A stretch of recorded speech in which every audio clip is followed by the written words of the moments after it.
Hello views मु कैलाश स्वागत करुच्ची पिके 7894 यूट्यूब चैनल को। आज भिडियो बहुत गुरुत्वपूर्ण भिडियो। सुभद्रा नियमावली घोषित विधानसभा प्रस्ताव उपस्थापन कले मुख्यमंत्री। राखी पूर्णिमा और महिला दिवस में 5000 लेखाएं सहायता।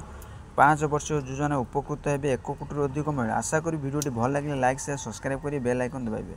चलते पूरा खबर जानिबा।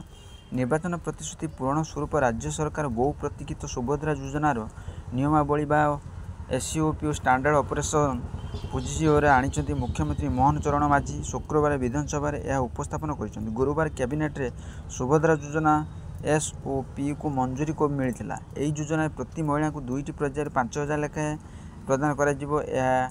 डीबीटी डायरेक्ट बेनिफिट ट्रांसफर माध्यम से बैंक खाता सीधा सड़क जमा हो बोली प्रतिश्रुति देते मुख्यमंत्री मोहन चरण माझी। प्रतिवर्ष राखी पूर्णिमा और विश्व महिला दिवस में 2टी किस्त यार अर्थ महिला को मिल बोली मोहन चरण माझी कहते। आशा करी वीडियो भल लगे लाइक शेयर सब्सक्राइब करें, बेल आइकन देवे। जय जगन्नाथ।